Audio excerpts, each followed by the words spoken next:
show to do today. The whole new acronym thing drives me effing bananas. Can we call him by his name? Felger and Mazz on 98.5 The Sports Hub. Let's go.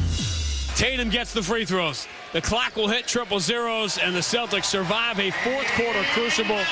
They lock up the Suns defensively over the final couple of minutes on a Jaylen Brown takeover night. 41 points, 7 rebounds, 6 assists as the Celtics extend their lead on the Knicks for second in the Eastern Conference and record another memorable night in a season chock full of them. The final score, Boston 120, Phoenix 112.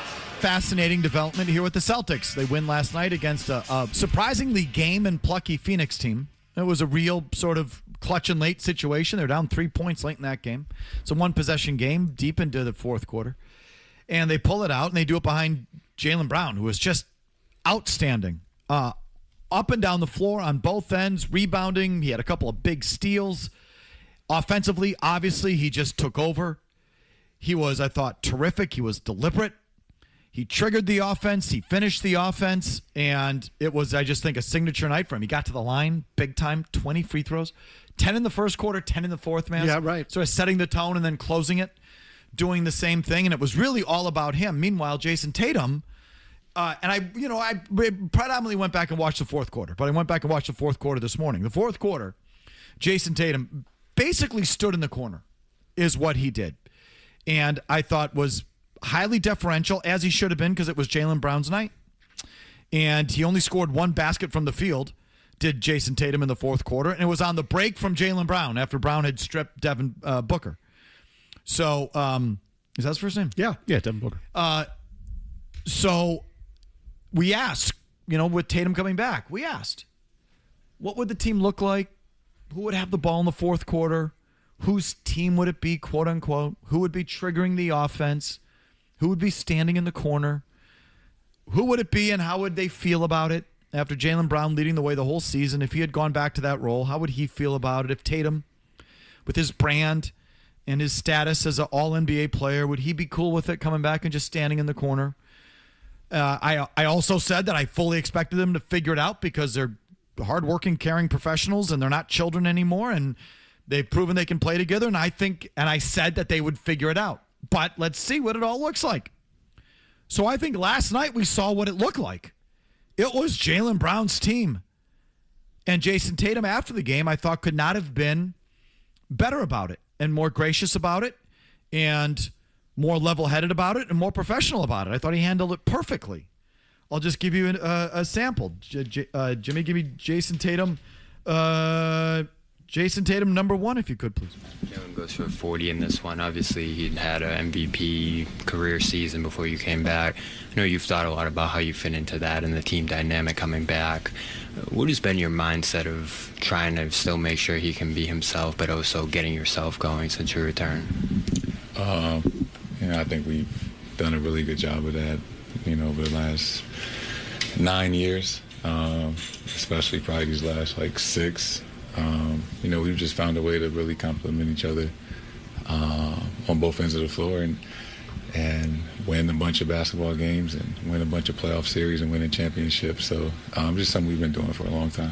What has been the key over the years to making that work? Just getting a better understanding of each other, knowing what we need out of each other throughout the course of 82-game season and long, deep playoff runs, and just making the right plays, over and over again.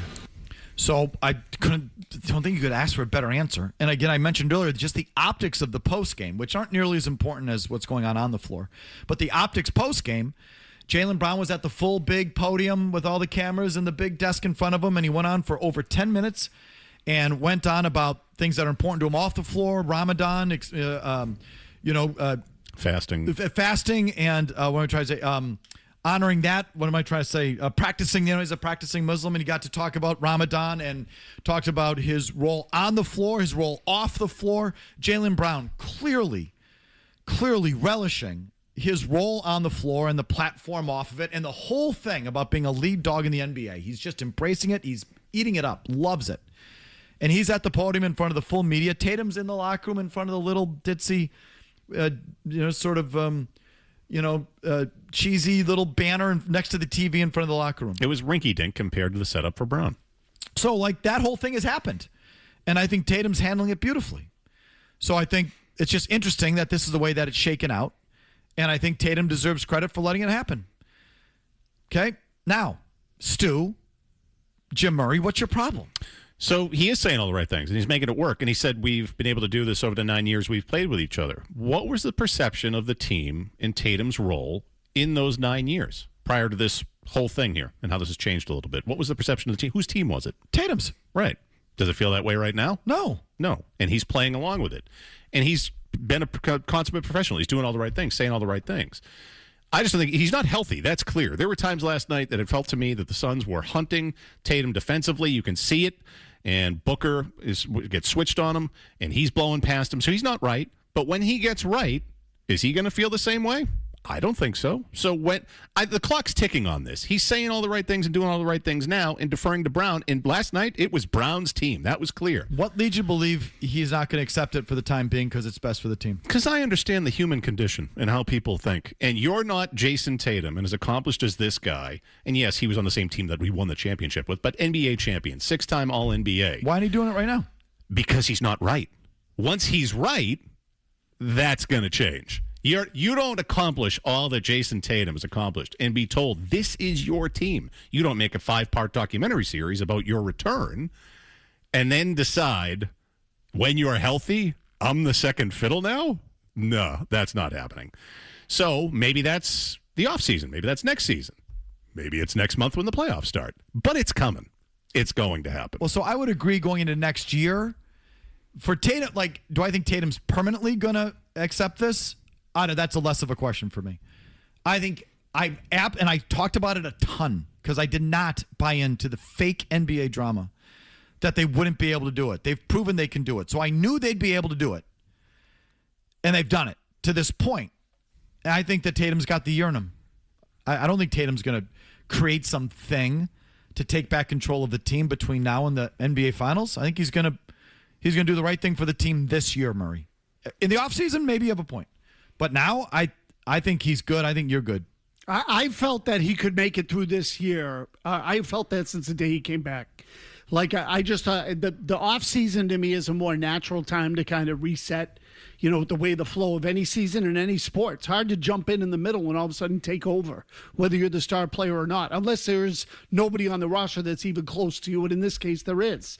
So the one variable this year is, to me, if they get into trouble. Like if they let's just say they play the Knicks. I'm making all this up without looking at the standings right now. But let's just say they play the Knicks in the second round. Okay, and then all of a sudden they're down 2-0 or 3-1. Then are they tempted to, we got to shift this thing around, it's not working right anymore? And is Tatum, chomping at the bit and saying, hey. So that scenario's different. Well, right. So that's what I mean, though, is that you're telling, all things being equal, I think at that point, you just throw stuff against the wall to try and change the momentum of the series. Do you think Tatum is going to get in the way short of that? No. Do you, Jimmy? Stewart? I have concerns. You do? Why? Based on what? I just have concerns that Tatum has this history of neediness, and he's used to handling the basketball. So far, he's been a good soldier, but I go to the last 6 minutes of that game. He comes into the game. He only brings the ball up one time, and he gets it stripped away, and then he doesn't get another offensive touch the rest of the way. And I wonder if that's a strategic thing, if that's a health thing, if that's I'm just going to be over here in the corner, even though there's a double team up in the top of the key, up at the top of the three-point land. I'm not even going to go near the ball. I'm just going to let them figure it out. So you're saying that that's Tatum pouting there in the corner?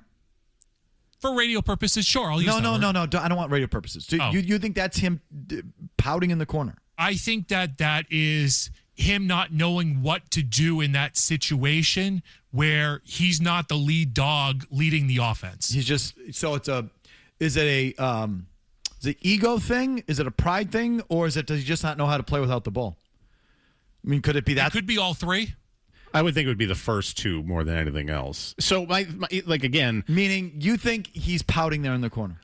Not so from if that's happening now, it might be about an ego thing because again, this has been my team and now it's not. I don't think it's happening now, but this is going to happen. I mean, there were a lot of possessions in the past where Jaylen Brown was the stand in the corner guy. Sure.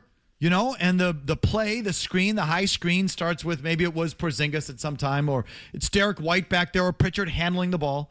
So those are the guys setting the screen or the dribble handoff, creating that action at the top of the key and starting the offense. And then it ends up with Brown. It used to be Tatum. But rarely would those two be the two that were correct screen and roll. Yeah, right. Or, you know what I mean? Like they were never playing the two-man game. They were never playing the two-man game. They don't. Almost never. Right. It feels like there's one guy standing in the corner and then it's the other running some action with someone else. So that role flipped last night for sure. And the question was, how would Tatum be about it?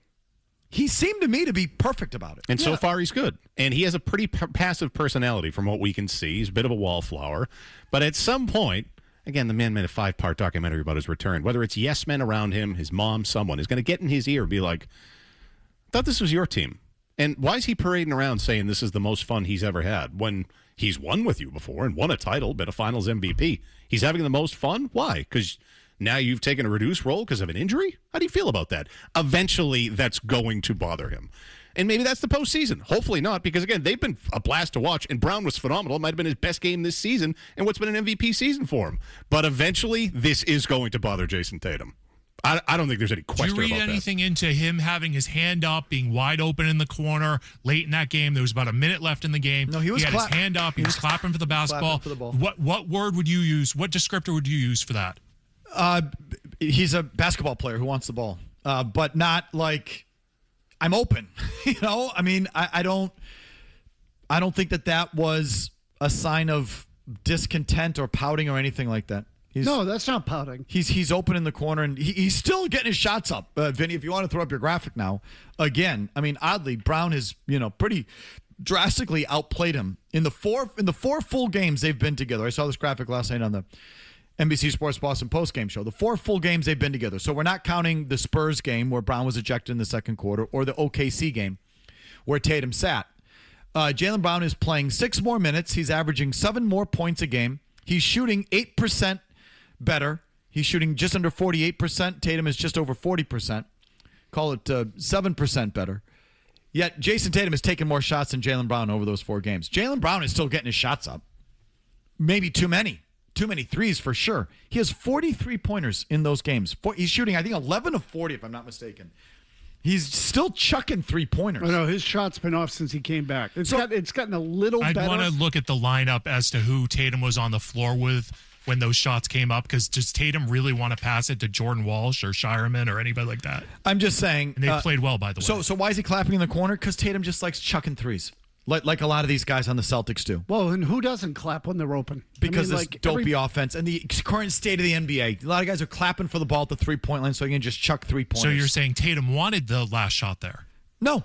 If he's clapping for the ball and waving at the ball, you're saying that he wants that shot there. I think he just generically wants to shoot 3-pointers like every other NBA player. Okay.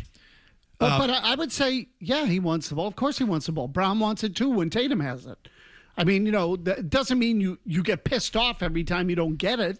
I mean, it's part of the deal of playing with one ball. I would love to, Stu, read into body language, comments, anything that would give me some insight into there being an agitation over the roll. I didn't see it. I don't count clapping for the ball in the corner. I don't know. You feel compromised right now. I'm not. Just telling it like it is. It ain't to me. I don't think it's happening right now, but it's going to happen. So that's really the question. I don't think it's happening now either. But, how it goes longer term is hard to know. Like, I think by the time next season comes around, I almost feel like that's an easy one.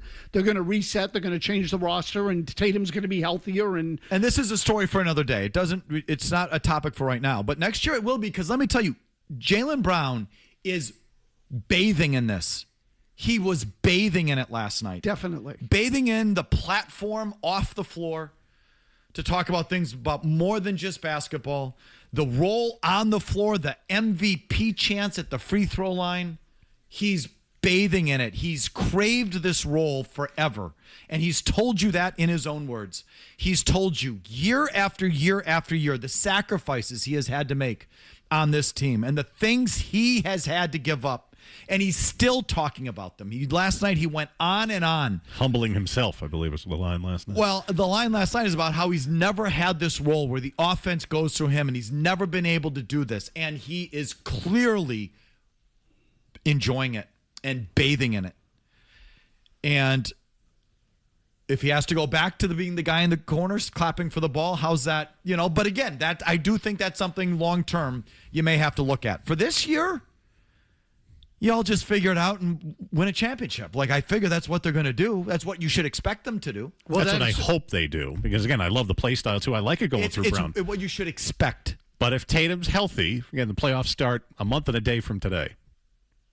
If it happened during the playoffs and there was some sort of thing, you could see it, or you start hearing whispers as of next month, I'm not going to be surprised. I mean, the other variable to all of this is the coach, Joe Mazzulla, thinks of Jayson Tatum way better than Jaylen Brown. So when Tatum's 100% healthy, the coach's default is going to go to his guy, Jayson Tatum. Aren't we getting them in trouble for something they haven't done yet? 100% yes. Thank you. Okay. I want to be first on this. Because to this point, and I'd love to pick at Joe Mazzulla, I don't think much of him as a coach.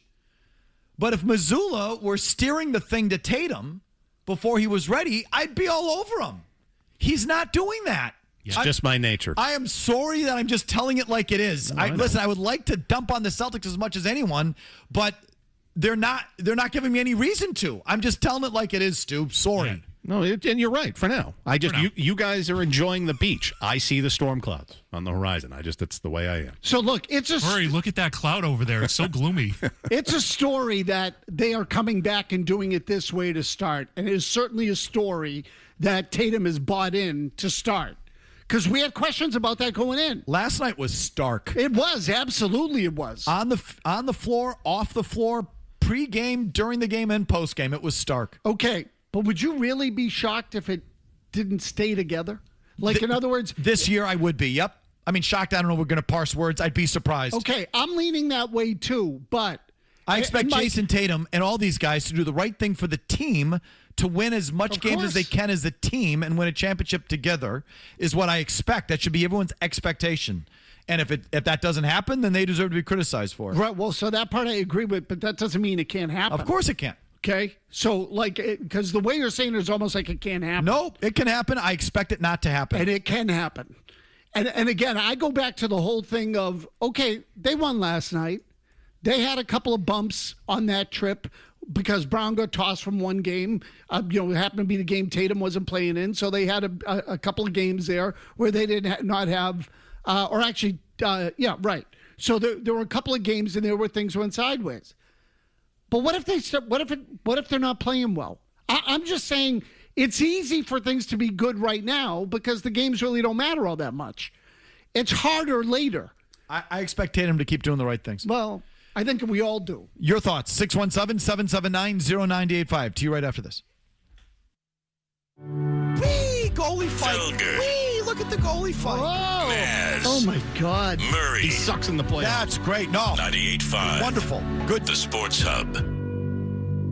And I've been able to be in this, like, in the role where I'll be able to, like, kind of control things and everybody's kind of playing off me. I've been in those roles seldom over the years, but this year for an extended amount of time, I've been able to, be in that position. And then it's honestly, I feel like I still have a lot of room to grow. I feel like even now, over the last couple of games, I've, adjusted my game, and then I'm still continuing to get better. I think my playmaking ability, seeing the floor, taking my time, all of that stuff is still continuing to improve.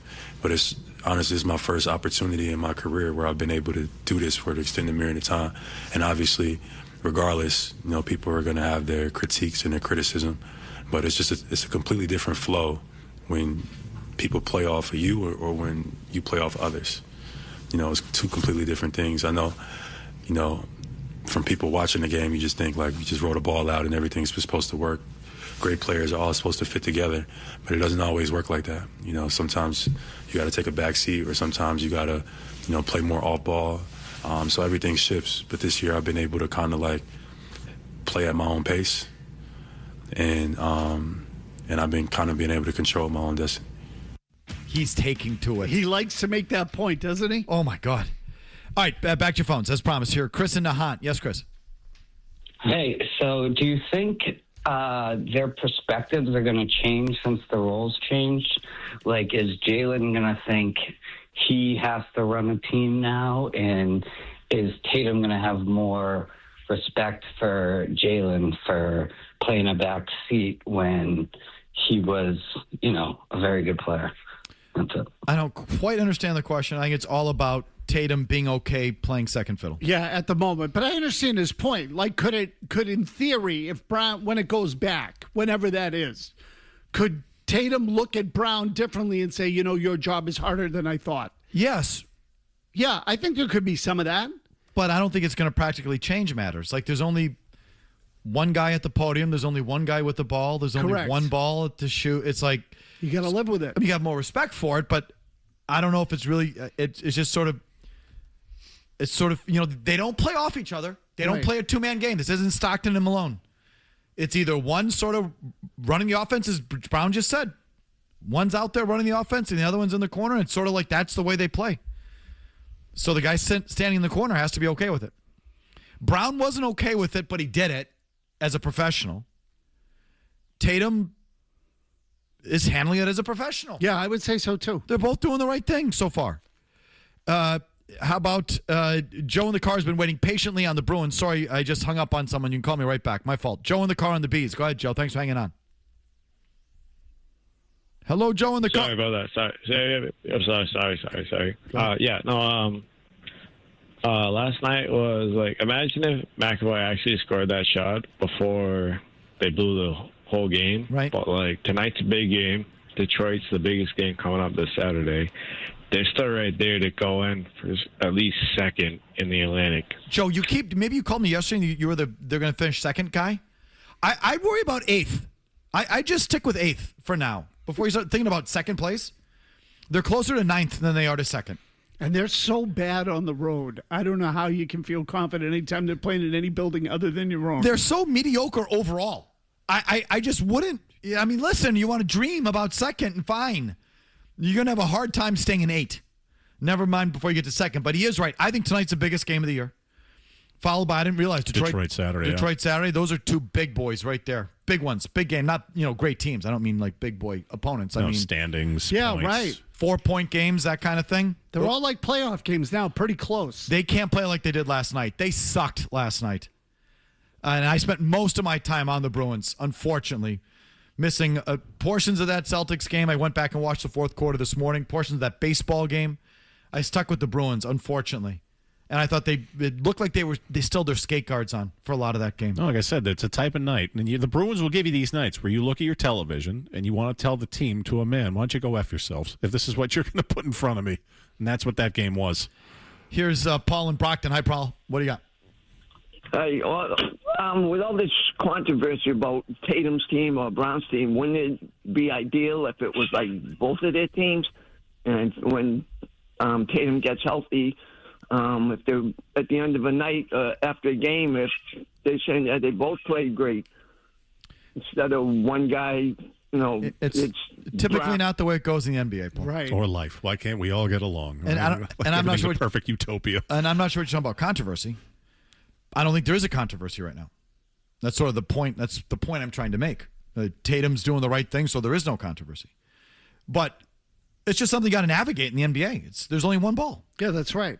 And it's just the way most of these teams play offense. It's one guy. It has to go through someone. And the guy and it has to be one person, typically. You can't go through two. It's got to be one. And most teams that have had two good players have encountered this at some point. Shaq and Kobe had it, and with them it blew up. I mean, Stockton and Malone had it, but them it worked, although they never won a championship. So, you got to choose one path if you're the Celtics, and it either works or it doesn't. Kyrie and LeBron. It happened with Kobe and Dwight Howard. Like, it happens with big-egoed, big stars. And the guy who was the two, Jaylen Brown, is having an MVP-caliber season. And now with the guy whose team it was, has been out. Now he's returned, and he's going around like, I'm a star. It's my time. eventually that's going to grate on the guy whose team it used to be. But it's way worse in the NBA than other sports. Max and Cohasset on the Bees. Yes, Max. Hey, number one, is anyone going to call out Charlie McAvoy? The second time in 5 games in overtime, he literally slipped over the face-off circle and did not get back on that overtime goal, and he looked exhausted. And number two, get Morgan Geekie out of my face. He's the embodiment of that horrible break-in on the power play, and he looks like he just does not give a crap. Get Lysell or someone. Just please get him. They're not going to get Lysell. I mean, you might have to get the BC kid up here soon. But their entries on the power play, I'm telling you, the whole league figured out how to enter the zone on the power play like 5 years ago.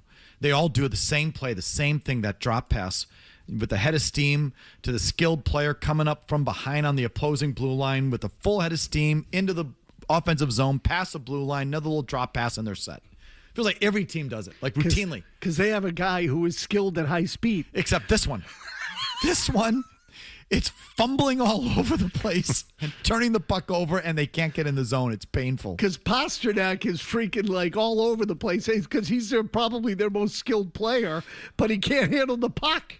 We asked Alex Barth, what are the dorkiest things to follow or watch in sports? Jake in Boston has a suggestion. Yes, Jake? It was a great conversation, lacked a little bit of creativity. I would throw draft lottery nerds on there. There was one real draft lottery. It was during the Vietnam War to pick birthdays. Number 2, men who obsess over women's sports who don't have daughters or are not compulsive gamblers. Compulsive gamblers are why women's sports are where they're at. Absolutely booming right now. And lastly, the Felger and Mazz subreddit, dorkiest virgins ever. That's all, boys. Love those guys. Third thing you mentioned, those guys are the men right there, or the women, whatever. They're the peeps. Is there a lot of gambling on women's sports? Probably is, I guess. Big time. Yeah, isn't that like That's the guy coming in, yeah. Yeah, the bread and butter of Joe and lift shots, I think. Absolutely. Really? Especially during the pandemic. Too. Korean women's softball. Yeah. Oh. Absolutely crushed it. Nice. Yeah, there's a lot of that. We have a final You gotta get in on that. final segment of your thoughts, calls, and emails after this update. Sean and Lawrence. Go, Sean. You keep saying, like, oh, I didn't actually watch the game, whether it's Patriots, Celtics, Bruins, whatever. Like, isn't your job as a talk show host to actually watch sports? So I would say my job is to get you to listen. That is the job. Mission accomplished. Take this job and shove. Felger and Mazz. 98.5, the Sports Hub. Pasternak just inside the blue line, able to find some space. Crossing pass, McAvoy hit the post. And now it's cleared out. Jack Hughes waiting for it at center ice. Gets it on to Cotter. Right down the doorstep. He scores. With 6.2 to go in overtime, the Devils win it. Paul Cotter with his second of the night. Last night felt like the second of a back-to-back.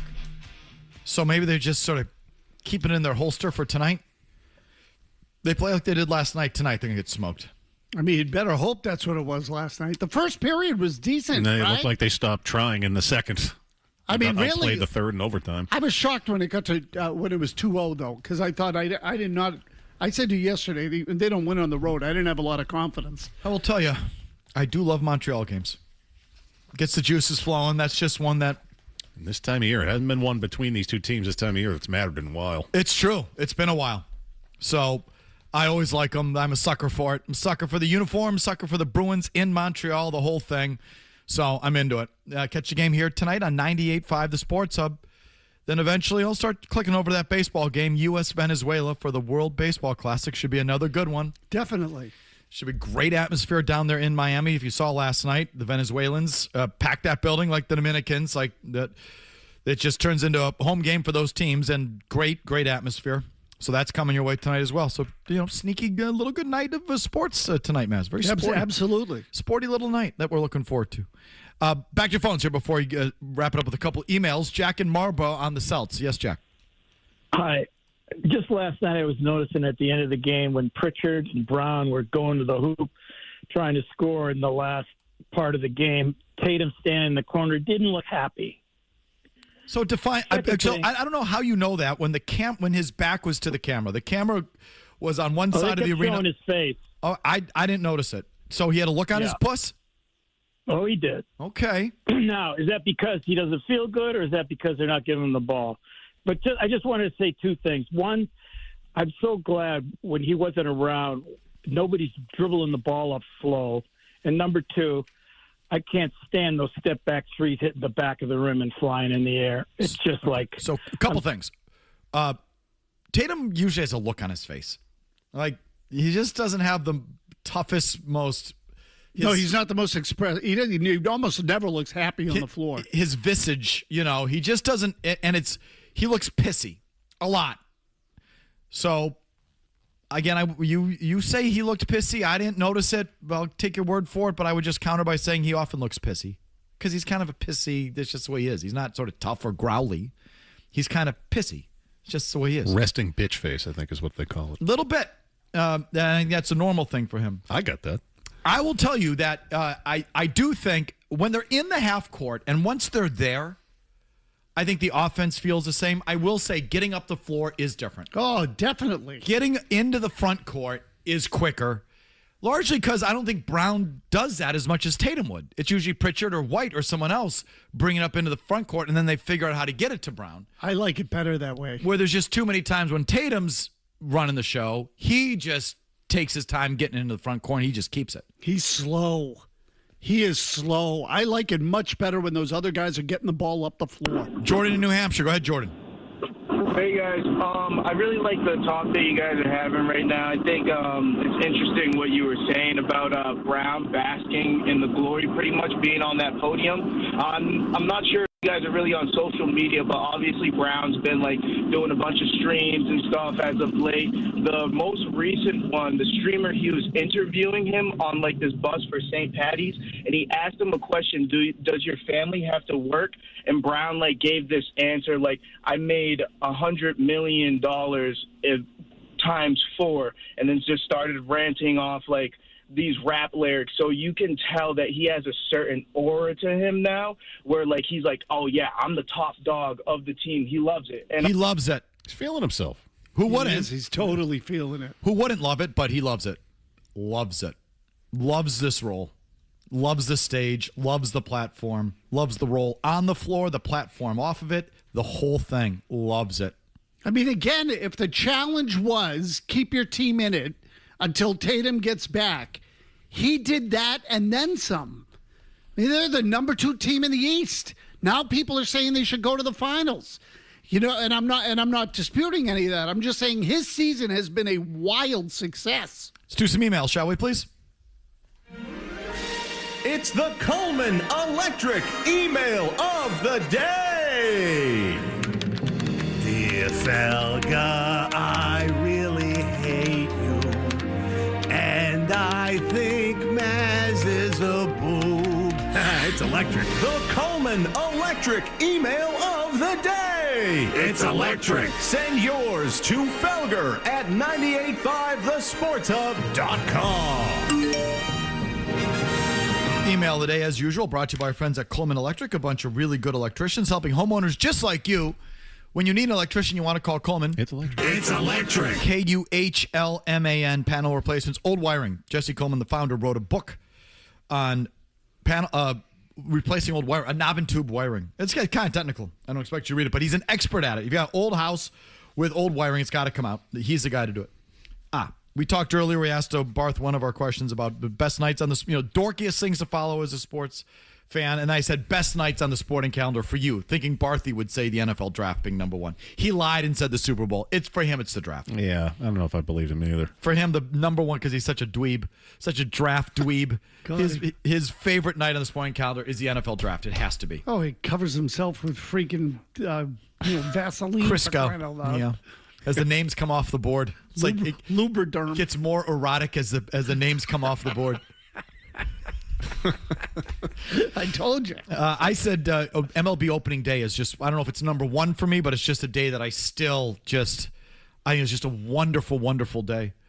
When your team it's the afternoon, it's bright out, there's bunting on the field, there's swing the bat. Late March, whether they're swinging the bat or not, it's swing the effing bat. It's not just about the game, it's about the rite of spring and all that crap, Mazz. I'm into it. Joshua says, hearing the news that MLB opening day was one of your favorite days, I felt like you should know what they're doing with opening night if you weren't yet aware. Every other team opens up on Thursday, the 26th, but the Yankees and Giants will open up Wednesday night on Netflix and I know how much you love streaming. I don't consider that opening day. No, it's not. It's when everybody plays. So, they've done this before, too. And when they've been over in Japan or something like that, there's games that start early a week before. Or even the NFL opens on a Thursday night. This year it's going to be a Wednesday night or whatever. The opening day is the first Sunday with the full grid of games. And the MLB opening day is Thursday afternoon. First pitch used to be in Cincinnati every year. I don't know why they went away from that. But, maybe even by 10 or 20 minutes, it would just make sure Cincinnati got the first pitch. And then there was a slate of games that afternoon, and that's your opening day. That's it. That's a great day on the sporting calendar. I like it, too. I like weekday baseball, period, but opening day The is Fenway opener, I like more than the overall opener. They're opening in Cincinnati this year. It's stupid. No, it's great if they have the first pitch. Playing an NL team. I don't like it. It's a classic matchup. Michael writes in, can Barth be the new big boy? Big Barth Tuesdays? The Barth boy? I really like Greg, but he does get pissy and talk about gunners and offensive linemen way too frequently. We can call it Nerd Boy Tuesday. And then you have someone internal who works very hard, is incredibly knowledgeable, and is just a better character on the show. He deserves more time on the 2 to 6 p.m. show. 1 or 2 segments a week for the football and draft season wouldn't hurt the show. Only help it, writes Michael. First of all, Big Boy's going nowhere. He's an institution. It's incredibly highly rated and well-received segment. Been going on for now 14, 15 years. Something like that. It's crazy. Big Boy Tuesday goes Adam Butler. Absolutely nowhere, even though he likes to talk about Dan Skipper. Guys like that. Bobo Patriots fans that don't like to hear the truth. But we'll rely on Barthy a little bit more draft time because Lord knows I can't do the thing. Jeez, who wrote that thing? A guy who works incredibly hard, is on the inside, meaning, does he mean here? Yes. What the hell? Who wrote that? His mother? Maybe. Charles Turner. It was signed to Michael, not Charles Turner. Final word comes your way next. Mama Barth. Danny Shelton. Hey, it's Felger here. Now on Felger and Mazz. It's the final word. Recapping this 4-hour show in 4 minutes, which leads to the question, does it really need to be 4 hours long? No! The final word brought Jordan Richards. Final word brought to you by Town Fair Tire. If you're looking for the best deal on tires, there's only one place to go, Town Fair Tire. The best prices and great free services. Nobody beats Town Fair Tire. Nobody. Jameel Douglas. Well, as we have the big boy Just the Craft's fault, they're cheap. Rattling off names. Barth did the same earlier, so let's have a recap of Barth's the names. Game. Oh, my God. Christian and Wyndham on 31. Go ahead, Christian. Who do you expect to see who might not be a specific positional player, but just the best talent overall at 31? So I'd push back on the Chiefs didn't need a receiver that year, but for the sake of the argument, Caleb Banks is a defensive tackle from Florida. C.J. Allen is a linebacker from Georgia. Emmanuel McNeil-Warren is a safety from Toledo. And then the wild card for me is Spencer Fano from Utah. This is one of the guys I just said. Don't you know Fano? Why don't you lead with Fano? Spencer Fano. He's obviously. Some people have him as a projected top 10 pick, but he has Idiots. 32-inch arms as a tackle, so I don't know what the hell's going to happen. Oh, with so that. you don't like short arms? Fano. Yes. Well, the league doesn't. Barthy. Offensive tackle Max Hinianker? Do you want me to help you? Echenor. Echenor. Yeah. Max Idiot. Listen. No, I'd have done the same thing. I'm not. It's just not even close. You pronounce this, folks. Iheanachor. Echenor. Echenor. That one took me the longest of anybody in this draft. I was battling that for weeks. Jake helped me out a little bit. Arizona State. Go ahead. A thumbs up or thumbs down? Thumbs down at 31. If they trade back, sure, but he's too raw. Last but not least, I just picked it for the name. Dante Corleone. Oh! Felger, good job. You want any guesses on his nickname? The Godfather. Godfather. That is correct. Of course. One of my favorite nicknames in the draft. He's a defensive tackle from Cincinnati. 6 foot, I think 340. Just monster run-stopping nose tackle. You want to replace Tonga. There's a guy, but he's probably going to go on day 2. He's also had a little bit of an injury history. What a great name. The guy I like, there's another defensive tackle, so same range, he is. a little more excited. athletic.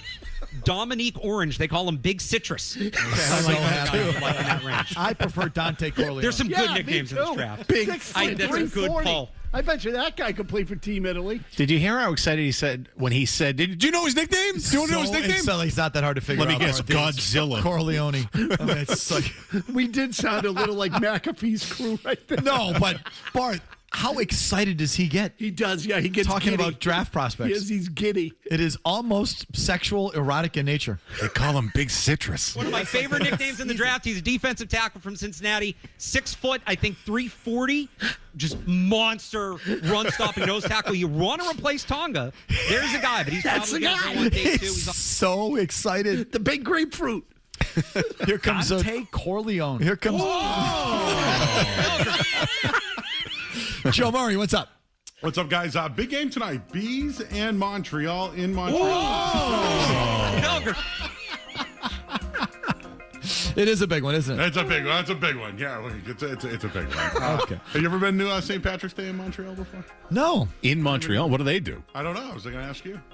Smoke cigarettes. I don't know. What do they Let's do? go in to Montreal? Super Sex, guys. What do they do? But Eat cheese and smoke cigarettes. It's a big one for Swayman tonight. Big one. Big one. Absolutely. A big one. The team's going to be second and back-to-back. It's up to you to carry him. 100%.